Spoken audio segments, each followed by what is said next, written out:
Praise the Lord. Greetings to you all in the name of our Lord and Savior Jesus Christ. Today's Bible verse, the book of Proverbs chapter 4 verse 10. Listen to me, my son, take seriously what I am telling you and you will live a long life. ಜ್ಞಾನೋಕ್ತಿಗಳು 4ನೇ ಅಧ್ಯಾಯ 10ನೇ ವಚನ.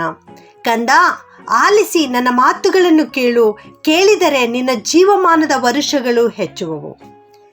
ಇಲ್ಲಿ ದೇವರು ನಮಗೆ ವಾಗ್ದಾನದ ವಚನವನ್ನು ಕೊಡ್ತಾ ಇದ್ದಾರೆ. ಏನೆಂದರೆ, ನಿನ್ನ ಜೀವಮಾನದ ವರ್ಷಗಳು ಹೆಚ್ಚುವವು, ನಿನ್ನ ಆಯುಷ್ಕಾಲವು ಹೆಚ್ಚುವವು, ನೀನು ಈ ಭೂಮಿಯಲ್ಲಿ ಬಹು ದಿವಸ ಬದುಕಿ ಸುಖವಾಗಿ ಬಾಳುವೆ ಎಂಬುದಾಗಿ ಹೇಳ್ತಾ ಇದ್ದಾರೆ.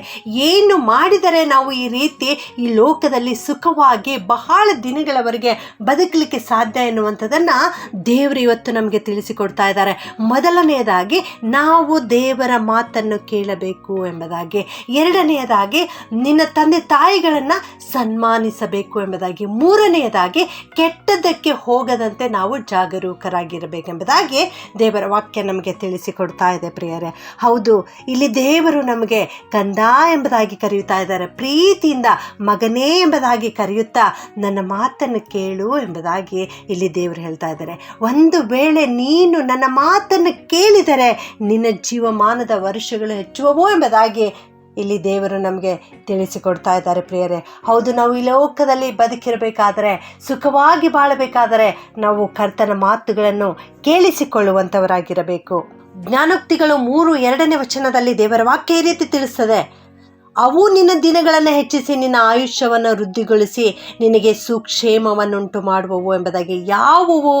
ಯಾವ ನಮಗೆ ನಮ್ಮ ದಿನಗಳನ್ನು ಹೆಚ್ಚಿಸುತ್ತವೆ, ಯಾವ ನಮ್ಮ ಆಯುಷನ್ನು ವೃದ್ಧಿಗೊಳಿಸುತ್ತವೆ ಎಂಬುದಾಗಿ ನೋಡುವುದಾದರೆ, ಮೊದಲನೇ ವಚನದಲ್ಲಿ ದೇವರ ವಾಕ್ಯ ಈ ರೀತಿ ಹೇಳುತ್ತದೆ, ನನ್ನ ಉಪದೇಶವನ್ನು ಮರೆಯಬೇಡ, ನನ್ನ ಆಜ್ಞೆಗಳನ್ನು ಮನಪೂರ್ವಕವಾಗಿ ನಡೆಸು ಎಂಬುದಾಗಿ. ನಾವು ದೇವರ ಆಜ್ಞೆಗಳನ್ನು ಮನಪೂರ್ವಕವಾಗಿ ಕೈಕೊಂಡು ನಡೆಯುವಾಗ ನಮ್ಮ ದಿನಗಳನ್ನು ದೇವರು ಹೆಚ್ಚಿಸುತ್ತಾರೆ, ನಮ್ಮ ಆಯುಷನ್ನು ವೃದ್ಧಿಗೊಳಿಸುತ್ತಾರೆ ಮತ್ತು ಸುಕ್ಷೇಮವಾಗಿ ಆರೋಗ್ಯವಂತರಾಗಿ ನಾವು ಜೀವಿಸಲಿಕ್ಕೆ ದೇವರು ಕೃಪೆ ಮಾಡುತ್ತಾರೆ. ಪ್ರಿಯರೇ, ಕೀರ್ತನೆಗಳು 91:16ನೇ ವಾಕ್ಯ ಈ ರೀತಿ ಹೇಳುತ್ತದೆ, ದೀರ್ಘಾಯುಷ್ಯವನ್ನು ಅನುಗ್ರಹಿಸಿ ಅವನನ್ನು ತೃಪ್ತಿಪಡಿಸುವೆನು ಎಂಬುದಾಗಿ. ದೇವರು ಇಲ್ಲಿ ನಮಗೆ ದೀರ್ಘಾಯುಷ್ಯವನ್ನು ವಾಗ್ದಾನವಾಗಿ ಕೊಡ್ತಾ ಇದ್ದಾರೆ. ಯಾವಾಗ ದೀರ್ಘಾಯುಷ್ಯ ನಮಗೆ ದೊರೆಯುತ್ತದೆ ಅಂದರೆ, ನಾವು ಪರಾತ್ಪರನ ಮೊರೆಯನ್ನು ಹೊಕ್ಕಿರುವಾಗ ಮತ್ತು ನಾವು ಆತನಿಗೆ ಮೊರೆ ಇಡುವಾಗ ದೇವರು ನಮಗೆ ದೀರ್ಘಾಯುಷ್ಯವನ್ನು ಅನುಗ್ರಹಿಸಿ ನಮಗೆ ತೃಪ್ತಿಕರವಾದ ಜೀವನವನ್ನು ಜೀವಿಸಲಿಕ್ಕೆ ಸಹಾಯವನ್ನು ಅನುಗ್ರಹಿಸುತ್ತಾರೆ. ಪ್ರಿಯರೇ, ಕೀರ್ತನೆಗಳು 21:4ನೇ ವಚನದಲ್ಲಿ, ಅವನು ದೀರ್ಘಾಯುಷ್ಯವನ್ನು ಬೇಡಿಕೊಳ್ಳಲು ನೀನು ಯುಗಯುಗಾಂತರಗಳ ಆಯುಷ್ಯವನ್ನು ಅನುಗ್ರಹಿಸಿದಿ ಎಂಬುದಾಗಿ ಇಲ್ಲಿ ಕೀರ್ತನೆಗಾರನಾದ ದಾವೀದನು ನಮಗೆ ತಿಳಿಸಿಕೊಡ್ತಾ ಇದ್ದಾನೆ.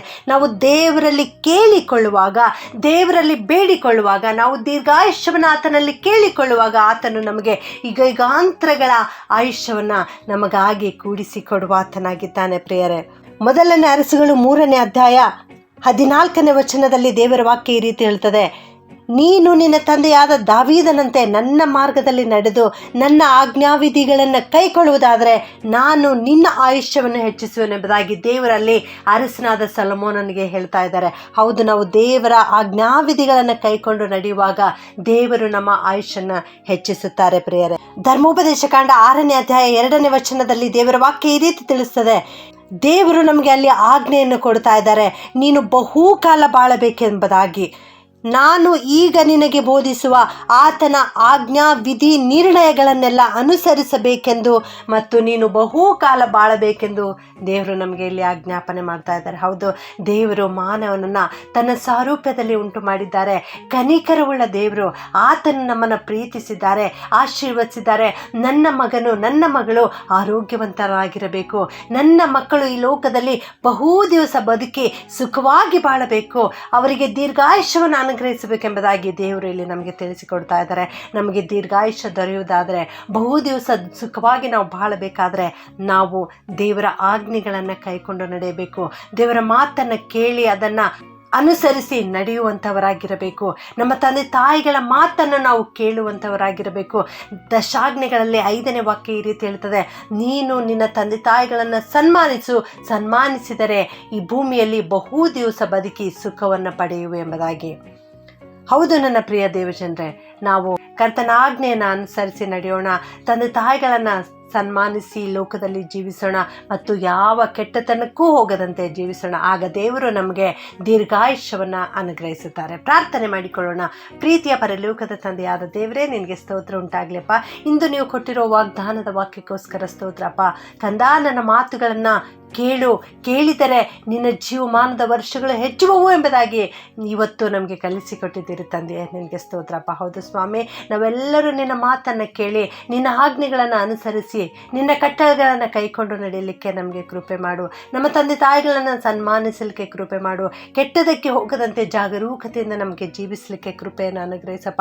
ಈ ವಾಕ್ಯ ಕೇಳಿಸಿಕೊಳ್ಳುತ್ತಿರುವ ನಮ್ಮೆಲ್ಲರನ್ನು ಆಶೀರ್ವದಿಸು. ನಮ್ಮೆಲ್ಲರಿಗೆ ದೀರ್ಘ ಆಯುಷ್ಯವನ್ನು ಅನುಗ್ರಹಿಸು. ಸುಖವಾಗಿ ಈ ಲೋಕದಲ್ಲಿ ಬಹು ದಿವಸಗಳವರೆಗೆ ಬದುಕಿ ಬಾಳಲಿಕ್ಕೆ ಕೃಪೆ ಮಾಡು ಸ್ವಾಮಿ. ಅಪ್ಪ, ಅನೇಕರು ನಾನಾ ವಿಧವಾದ ರೋಗಕ್ಕೆ ತುತ್ತಾಗಿರಬಹುದು ಕರ್ತನೆ. ಆಸ್ಪತ್ರೆಯಲ್ಲಿರ್ಬೋದು ಸ್ವಾಮಿ, ಚಿಕ್ಕ ಪುಟ್ಟ ಕಾಯಿಲೆಗಳಿರ್ಬೋದು, ಅಥವಾ ದೊಡ್ಡ ದೊಡ್ಡ ಭಯಂಕರವಾದ ರೋಗಕ್ಕೆ ತುತ್ತಾಗಿರ್ಬೋದಪ್ಪ. ಅಪ್ಪ, ನಿನ್ನ ಮುಂದೆ ಇವ್ಯಾವು ಕಡಿಮೆಯ ಕರ್ತನೆ. ಇವೆಲ್ಲವುಗಳನ್ನು ನೀನು ಕ್ಷಣ ಮಾತ್ರದಲ್ಲಿ ಗುಣಪಡಿಸಲಿಕ್ಕೆ ಶಕ್ತನಪ್ಪ. ನಿನ್ನ ಬಾಯಿ ಮಾತಿನಲ್ಲಿಯೇ ಅಷ್ಟೊಂದು ಶಕ್ತಿ ಇದೆ ಸ್ವಾಮಿ. ನಿನ್ನ ಒಂದು ಮಾತು ಮಾತ್ರ ಸಾಕು ಸ್ವಾಮಿ. ನಿನ್ನ ಒಂದು ಸ್ಪರ್ಶ ಮಾತ್ರ ಸಾಕು ಸ್ವಾಮಿ. ಆ ಎಲ್ಲ ರೋಗಿಗಳನ್ನು ಮುಟ್ಟು ಕರ್ತನೆ. ನಿನ್ನ ಗಾಯಗಳ ಹಸ್ತದಿಂದ ಮುಟ್ಟು ಕರ್ತನೆ. ನೀನು ಆ ಗಾಯಾಳುಗಳಿಗಾಗಿಯೇ ನೀನು ಶಿಲುಬೆ ಮೇಲೆ ಮರಣವನ್ನು ಅನುಭವಿಸಿದೆಪ್ಪ.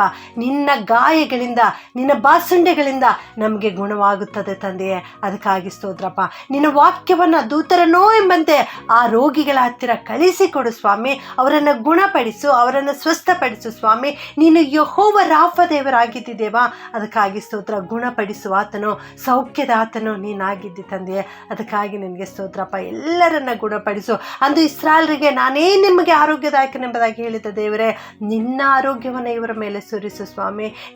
ನಾವು ಆರೋಗ್ಯವಂತರಾಗಿರ್ಬೇಕೆಂಬುದಾಗಿಯೇ ಶಿಲ್ಬೆ ಮೇಲೆ ಅನಾರೋಗ್ಯಕ್ಕೆ ತುತ್ತಾದಿದ್ದೇವಾ. ನೀನು ಕನಿಕರಿಸಪ್ಪ. ನಿನ್ನ ಗಾಯಗಳ ಹಸ್ತದಿಂದ ಎಲ್ಲ ರೋಗಿಗಳನ್ನು ಮುಟ್ಟಿ ಸ್ವಸ್ಥಪಡಿಸಬೇಕಾಗಿ ಈ ಪ್ರಾರ್ಥನೆಯನ್ನು ಯೇಸುವಿನ ಒಂದೇ ನಾಮದಲ್ಲಿ ಪ್ರಾರ್ಥಿಸಿ ಬೇಡುತ್ತೇನೆ ತಂದೆಯೇ.